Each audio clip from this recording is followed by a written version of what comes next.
So now we're going to move on to talking about food and also that other nutrition thing as well.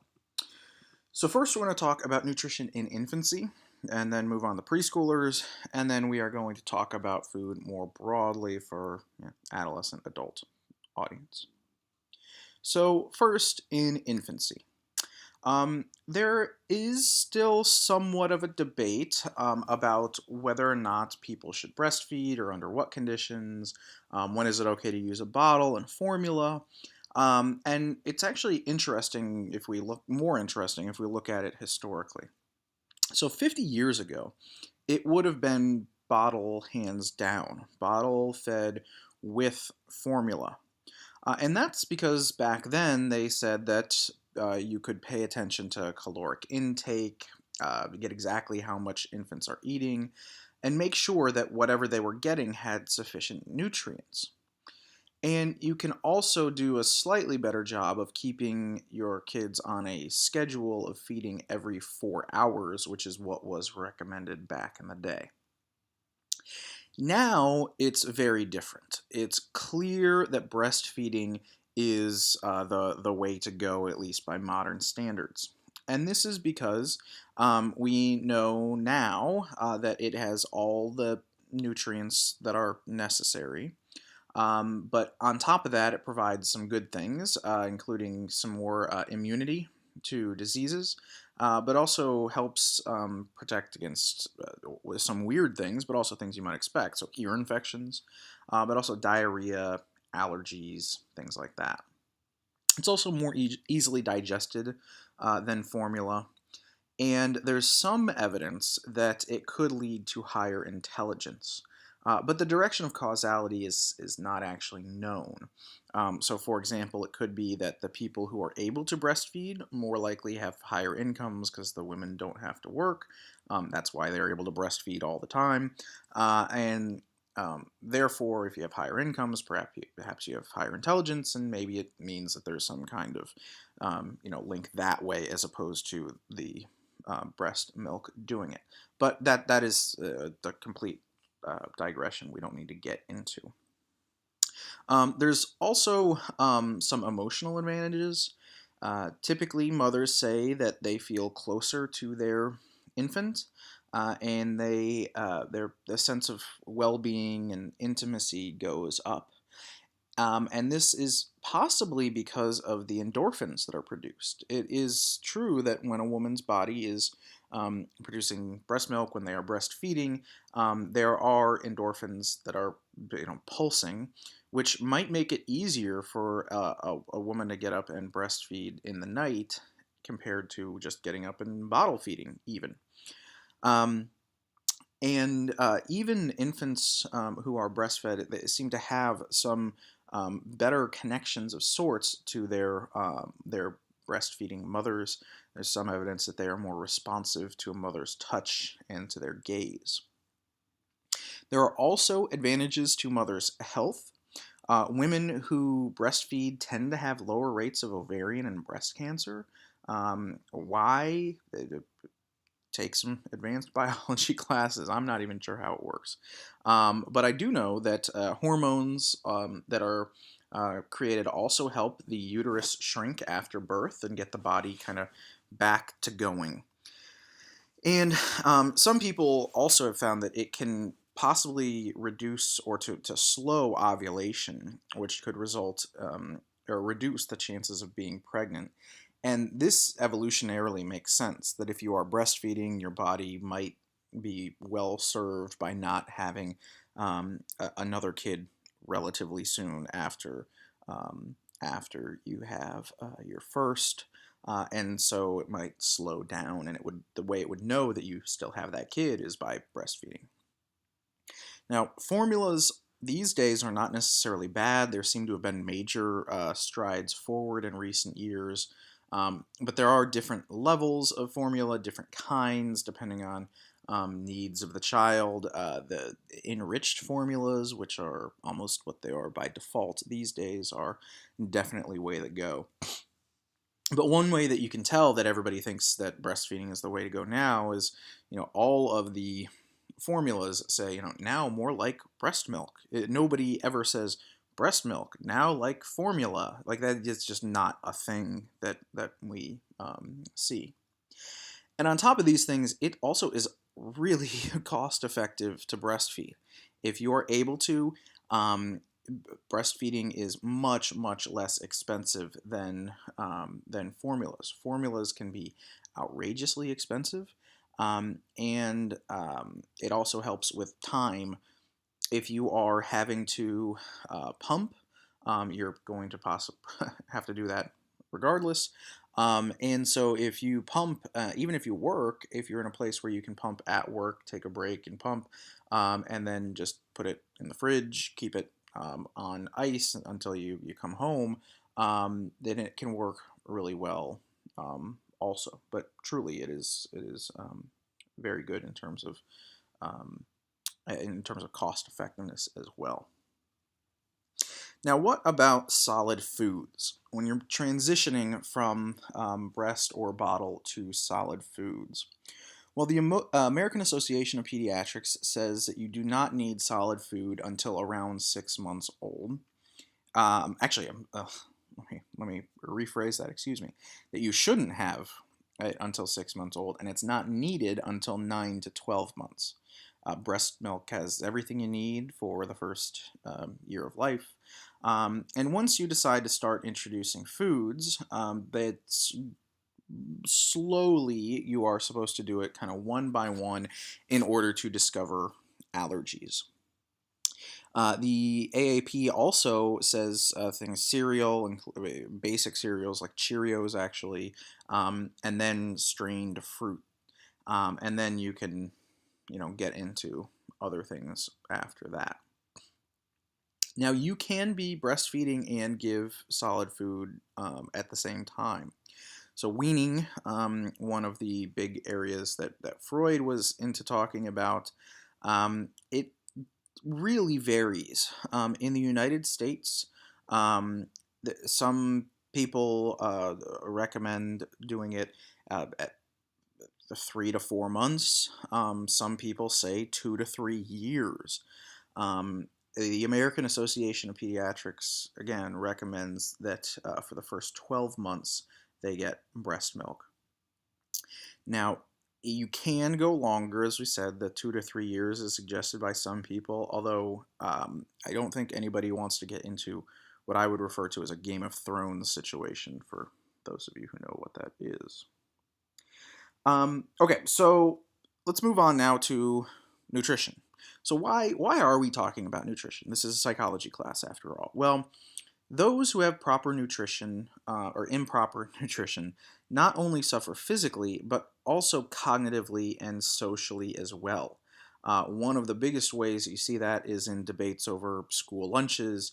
Some people even say that we should have more breakfasts that are available at schools, especially for low-income people, so that the children are able to perform at their peak. Everybody, I would think, knows that when you are hungry, you are much less likely to be able to sit still in class, especially when you're a kid and you don't have much control anyway. So, um,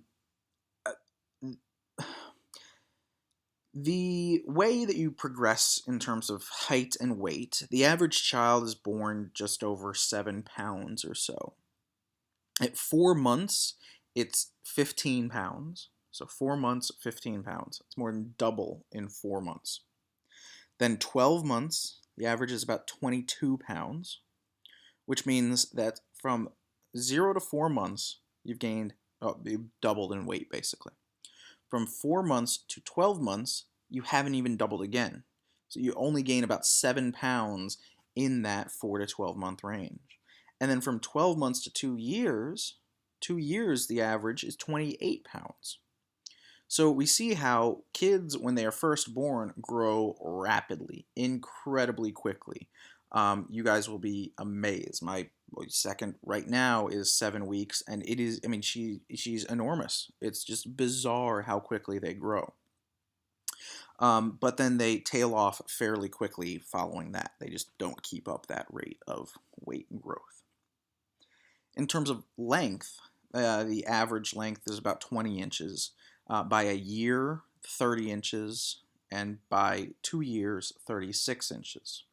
So just like with weight, length, or we could also think of it as height, but kids laying down at first. It's going from 20 to 30 in 12 months, and then 30 to 36 in 2 years. So again, it slows down quickly. There are gender and ethnic differences. Girls weigh less and are shorter from birth up until puberty. We'll talk about that when they pass boys. Um, Also, Asian Americans smaller than Caucasians, who are smaller than African Americans. Just kind of in that order, but not huge differences. There's actually more variability within racial groups than there is across racial groups.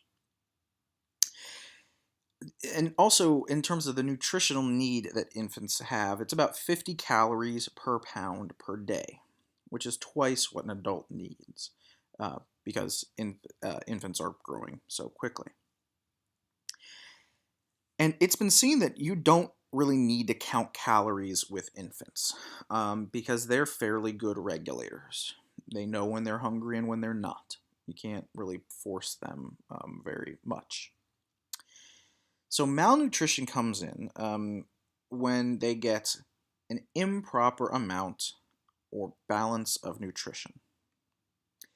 And malnutrition is particularly problematic in developing countries. It's about 10% of kids across the world. And in North Korea, it's actually 37%. Big, big, big. And again, we're talking about this because there are these real big outcomes. People who are malnourished have slower growth rates at 6 months. At the beginning of life, they seem to do relatively okay, but it shows up at 6 months. And by 2 years, they're only 95% of height and weight of an average child at 2 years old. And chronically malnourished people have lower IQ scores. They perform worse in school. And the scariest thing for those of us who would like to have an intervention to help this out is that the effects of this malnourishment can remain even after the nutrition is corrected. Meaning that there seems to be some kind of sensitive period type of situation going on that if an infant is not getting proper nutrition, or rather not even getting proper, but getting really poor nutrition, they're malnourished, they can have lower IQ scores, perform worse in school, even if that is corrected. That is really not good. In the United States, malnutrition is not as much of a problem because of social structures. WIC, food pantries. While everybody would like for those to be better funded, have more opportunities, they're generally at least there. The bigger problem in the United States is undernutrition, and that is where you basically are falling below the minimum caloric intake that is recommended. And that occurs in a quarter of 1 to 5-year-olds in the United States. They fall below the minimum caloric intake. There are also not as pronounced, but you can see cognitive difficulties in these people as well, especially if it is long term. So we have this notion that if you are born and if you're born and you work hard, you can get ahead in life. You just have to do well in school. Well, it turns out that no, if you are being malnourished, if you don't have relatively solid food, which is not something that you can control when you are 6 months or a year old, then you are probably not going to be successful. It's much more difficult, at least. So even starting at 6 months, they are not equal. And this is terrible in a society where we value equality of opportunity, but they're not getting equality of opportunity. Now, on the flip side of this is obesity. We know obesity is a problem. You guys have heard of it.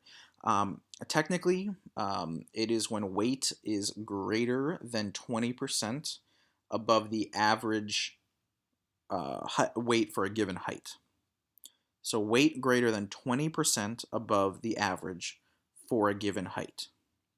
That is when someone is obese. Now, there is no correlation between infant obesity and later obesity. That's not there. So it's not necessarily true that a fat baby is a happy baby, but it's not that big a problem. However, if you do have an overfed baby, they can possibly develop excess fat cells that could predispose them to weight. Again, the puberty lecture will talk about that and how that works. Some studies do show that age 6 obesity is actually highly correlated with actual obesity. So again, fat baby is a happy baby, not necessarily correct. The bigger thing to look at is what is the kind of food they are getting. When they are 2, are they eating Cookie Crisp and mac and cheese for every meal? That's probably a bigger problem, even if they are thin, than if you have a slightly overweight kid who's eating well. Those things can take care of themselves. So let's move to preschoolers. As we noted before, kids in infancy grow faster than any other time in their lives. And because of that, they need less food. And since this is natural, this decrease in caloric need, parents can sometimes be concerned about their children thinking that they don't eat enough. And if you if you have a child who's not eating as much because they are refusing to eat because they want mac and cheese, that's a different story. But if you put a plate of food in front of a kid and giving them opportunities and they're simply not eating, they probably don't need it. You don't need to just force them to finish their plate on principle. So if you make them eat more than they want, it can increase the chances of weight problems at that time and later in life. And also a problem is when you try to force foods into a kid, force them to eat, what are the foods that they are going to be more willing to eat? Well, high calorie, worse foods. So you force these foods that have more calories, less nutrition. It can be a big problem. So how do you get a kid to like good food? Well, just think to yourself for a second. Pause the lecture. Think, how would you get a kid to eat well?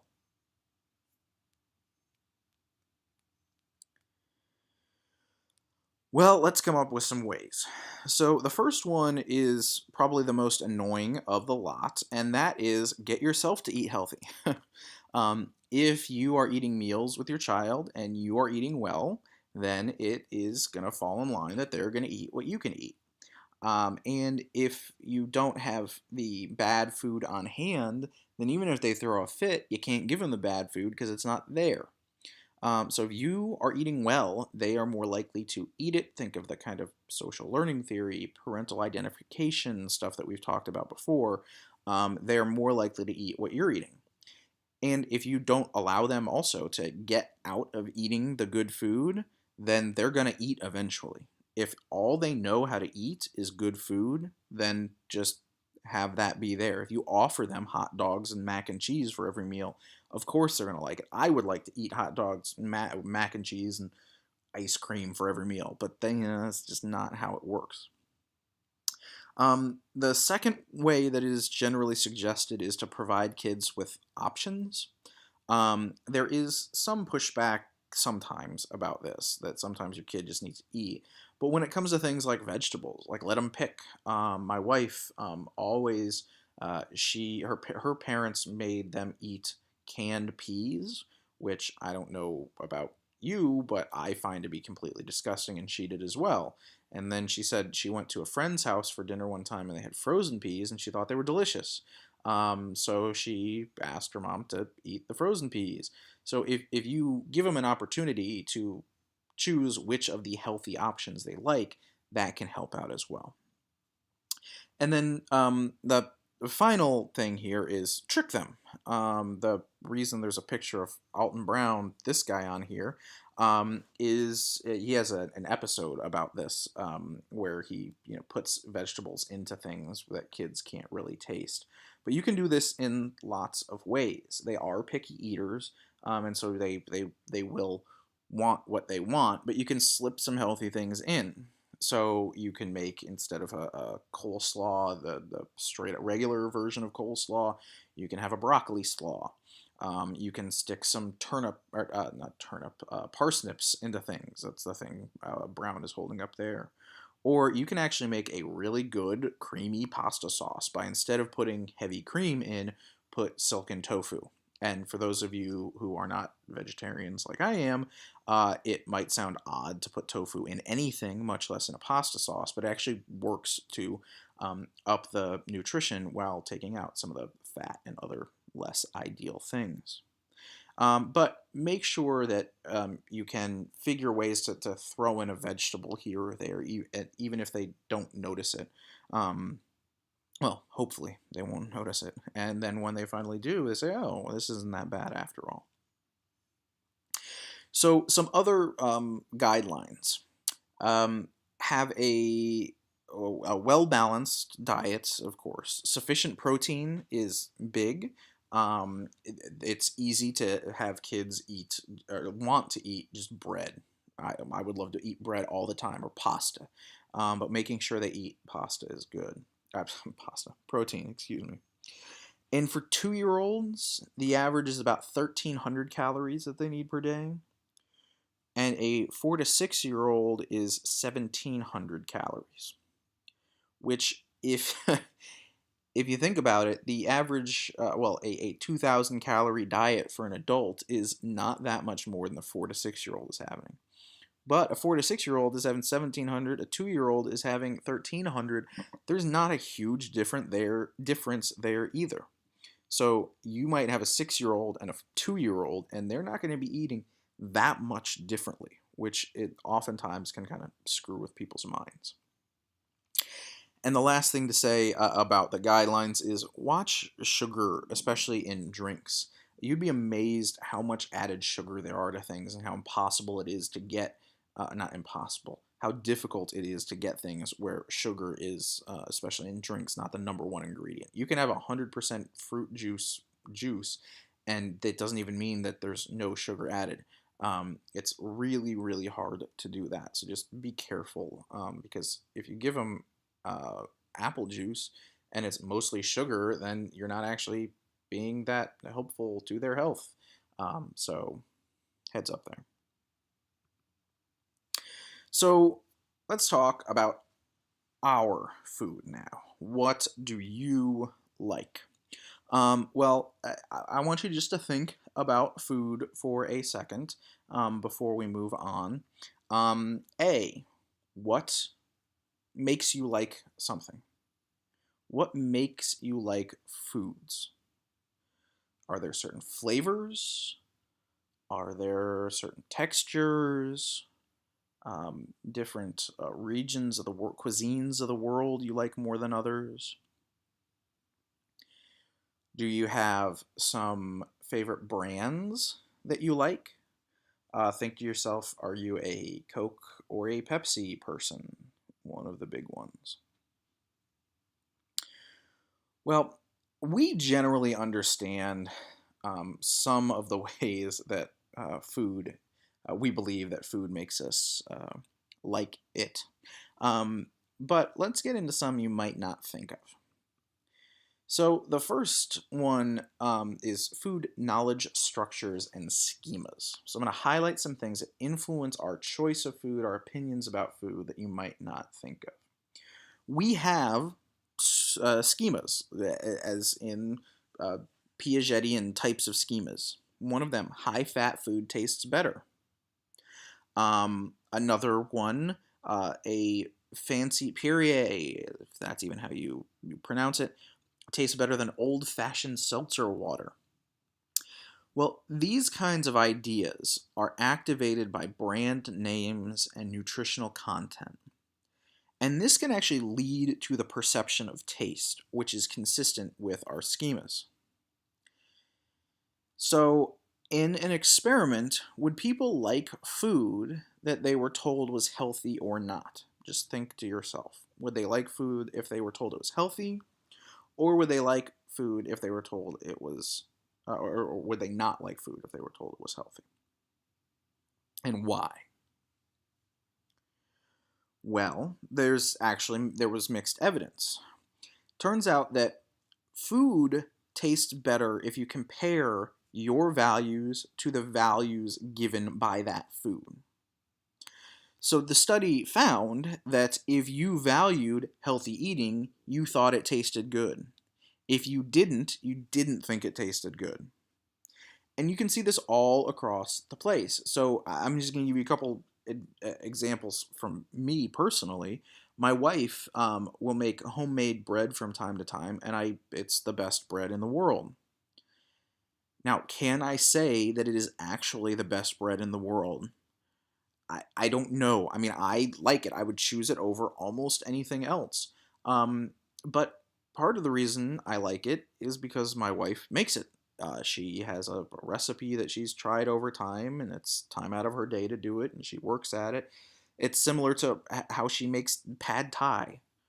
I love her pad thai more than anything else in the world. It might not even be real, like, it might not even be close to authentic pad thai, but it doesn't matter. It's the fact that she made it. It's something that we do together, we enjoy doing.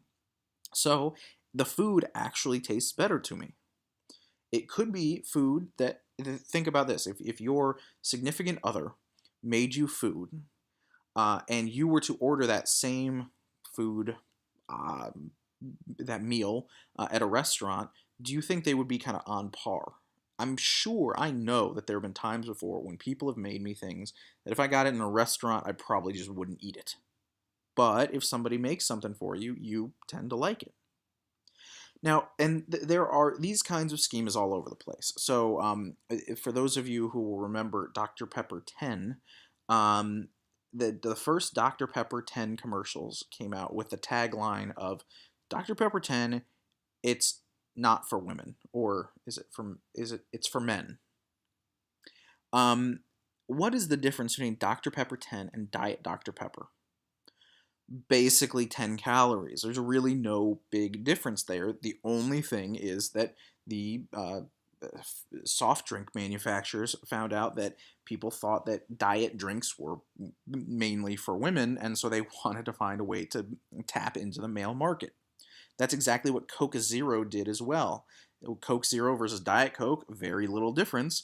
But if you were to take Coke Zero and Diet Coke and have a taste test, you probably couldn't tell much of a difference.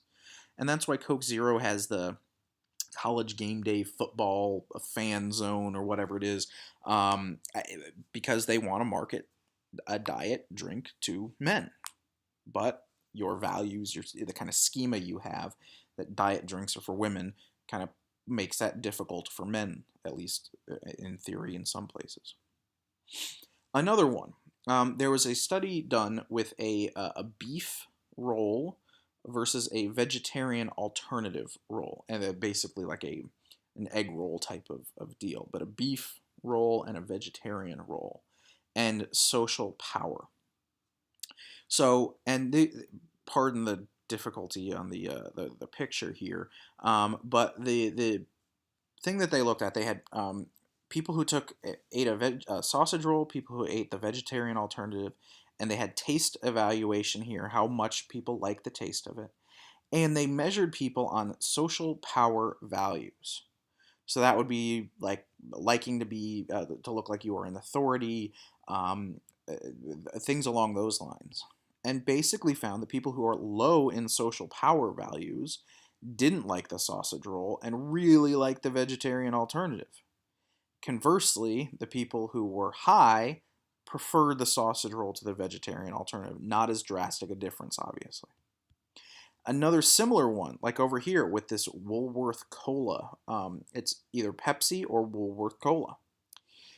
Those who are low in excitement and enjoyment values rated the rated the Woolworth Cola just as good as Pepsi, but those who had high excitement and enjoyment values rated it much worse. These are the people drinking the soda that it tastes probably the same, since it's both of these people are tasting Woolworth, but because of how it was labeled and because of their personality, they felt that it was significantly better. That's partially why in the Pepsi commercials they always show people partying, and they have P Diddy or whatever his name is now, in a Zamboni driving around having a party, because that's what people who drink Pepsi do apparently. Woolworth Cola, I don't actually know what it is, but it sounds pretty boring, just the name. So, knowledge structures and schemas can also do things like, uh, well, excuse me, researchers can do things with knowledge structures and schemas like this. They took people, split them into two groups. One group were told that the food they were going to eat was full fat, and another group low fat. And the group that was told it was full fat enjoyed that more, but they also ate less of it. And the low fat group didn't like it as much, but ate more of it. It turned out that there was no difference between the food. They were the exact same foods, they were just labeled as differently. A similar study, people were told that oatmeal raisin, or given oatmeal raisin cookies, and they actually ate more oatmeal raisin cookies when they were told that it was a healthy cookie, even though you and I both know that oatmeal raisin cookies can be just as bad, if not worse, than chocolate chip cookies and other ones. Another kind of extreme example, who would like to eat some smoked salmon ice cream? Not me, but maybe some of you. Or what about a frozen savory mousse? Well, it turned out they were the same thing. But people who were told that they were eating smoked salmon ice cream had higher ratings, not just of overall enjoyment, but also higher ratings of saltiness and savoriness, which generally you wouldn't really think is too big of a deal. But this means it's not only enjoyment that's different, but whether or not you were thinking that something tasted salty, which is just amazing. The second area that definitely affects how you eat that you might not expect is how you are feeling emotionally, affect. So, there have been studies that have looked into the question of whether or not, if you eat more fruits or vegetables, does that make you happier? And there's always this direction of causality. Is it that you eat servings of fruits and vegetables, or and you become happier, or that you're happier so you eat more fruits and vegetables? And in several studies, they've actually found that it is true that if you eat 7 or 8 servings of fruits or vegetables, you will be happier the next day on average, which you might not have thought would be the case. Something as simple as doing that. Give it a try. Also, in affect, people have found that if you are trying to suppress thinking about food, so if you are emotionally overwhelmed about eating, say you're on a diet but it's not going well, if you're trying to just push it away, that actually predicts binge eatings and more food cravings. So maybe letting yourself or trying to push it out of your mind is actually counterproductive.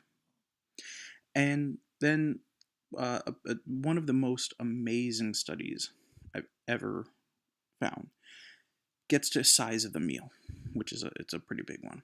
So this study had a study where there were bowls on a table, and people sat down and were asked to eat regularly from the bowls.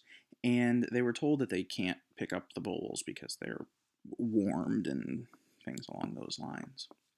But it turned out that some of the bowls were actually self refilling, meaning that from the bottom of the bowl, there was actually a little pipe that was filling in a little bit of soup every time they ate that. People who didn't know they were eating from self refilling bowls ate 73% more than people who were eating from regular bowls, but they didn't know or believe that they consumed more, and they were no more satiated. They didn't say they were any fuller than the people who were eating from regular bowls.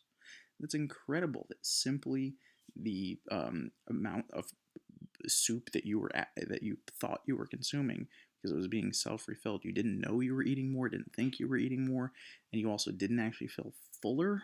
That's incredible. But a couple other things about the size of your meal.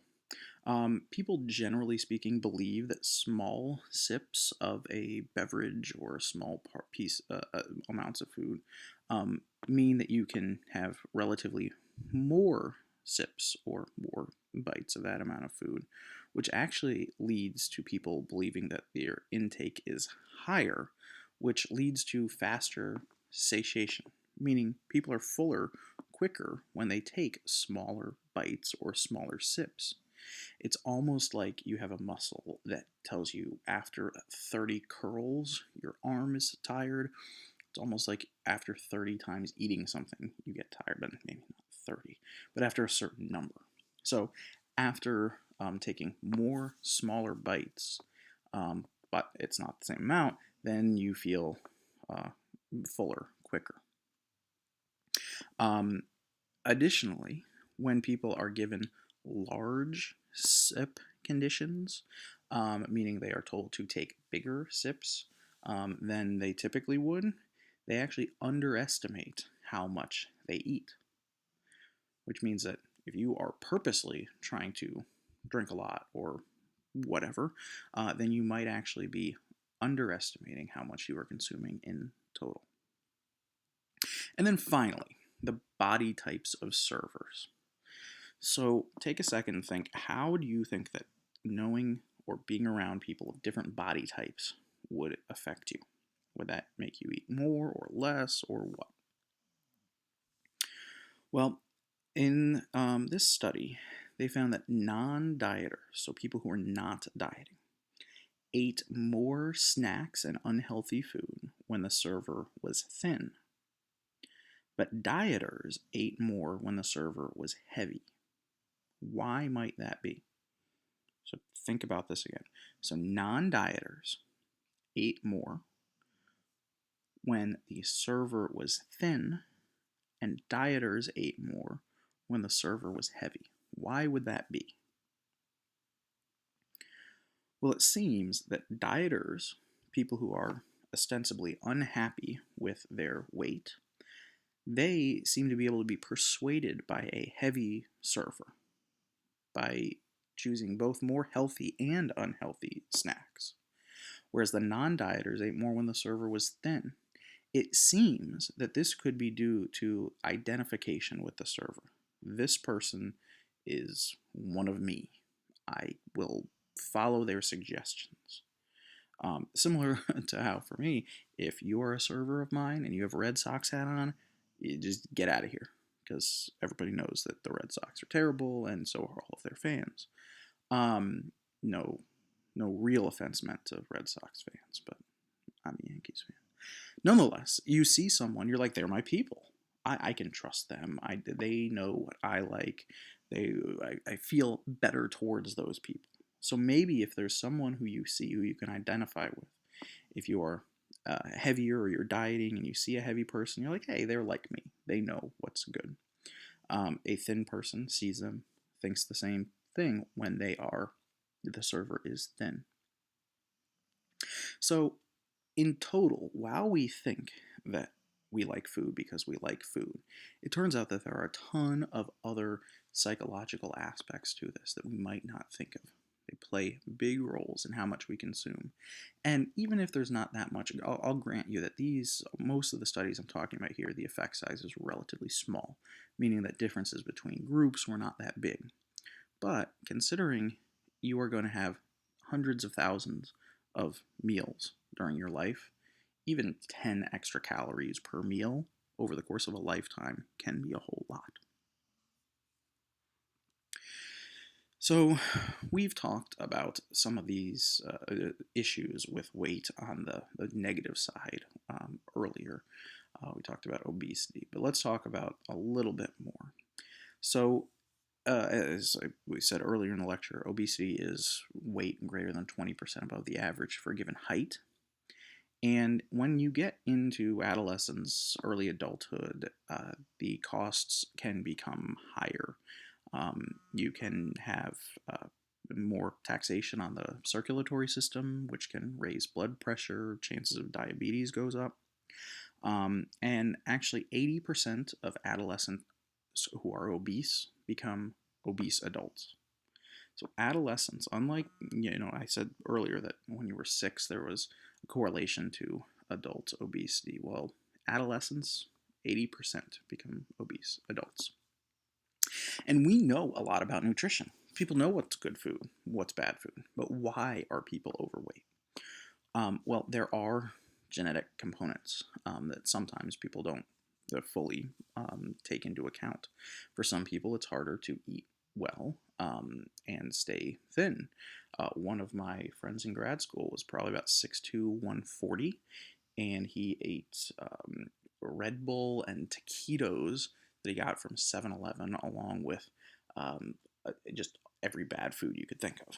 And he was always incredibly thin. It's like he had to eat really high calorie stuff in order to not get overly thin. Whereas there are other people, I knew a kid in my high school who had a brain tumor, went away, got treated, had brain surgery, and when he came back, he was up over 400-ish pounds because the portion of his brain that dealt with regulation of appetite was destroyed by the tumor and the surgery. And so he could not stay thin. He was always starving, which made him want to eat all of the time. So there is that. But also, by the end of the teenage years, when you get into college, adolescents get practically no exercise. Your book has this graph that I put on the slide. Basically, over time, there is a steady decline in exercise, especially in ethnic minorities. But that is in part because in ethnic minorities disproportionately live in cities, and there's not as much physical activity that is even available. It's amazing that you have to pay people in inner cities to have the right or the ability to exercise at a gym. We have kind of evolutionarily outkicked our coverage, meaning that it used to be that if we got some of the fatty foods that were made available to us for whatever the reason, that was a feast, that was wonderful. But now all of these foods are so readily available that it hurts us. We have too much of that readily available. So the lack of cheap athletic facilities in big cities, the lack of organized sports, the costs associated with them are big. But also the availability of fast food, we know, is a big thing. Availability and cost. It's sad that it's cheaper to get fast food than it would be to make your own food at home. It's not always the case, but it often is. And one of the things that has occurred as people have been spending more and more time on mobile devices, TVs, computers, and the like, you are more likely to snack and more likely to lose track of how much you've eaten when you are doing those things. So put the two together, it's bad. So now onto anorexia and bulimia. So anorexia, we know a decent amount. We know that it primarily occurs in successful, intelligent, and attractive white girls between the ages 12 and 40. Those are kind of stereotypes, and it's also true. But there are some things that people don't take into account. About 10% of boys, or 10% of people with anorexia are boys. And also, people with anorexia are often really focused on food. They often will collect cookbooks, cook for friends, things like that. So it's not just a complete denial of food. Oftentimes, they can be very, very focused on it. Bulimia, on the other hand, we know a lot about it too, but it's hard to, at times, it's very hard to diagnose because people who are bulimic without anorexia oftentimes have normal weights. but they go in these cycles of binging and purging. And we don't really know why people do it. In terms of both of them, we know there are genetic components for them from twin studies, but it's not as highly genetic as one might think. And we also know it's a fairly recent disorder.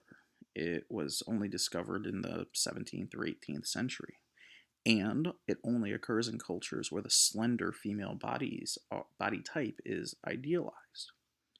Basically, it's not too present outside of the United States. It's fairly rare in Asia, but it's seen more in Japan and Hong Kong, which you might note are two pretty westernized societies.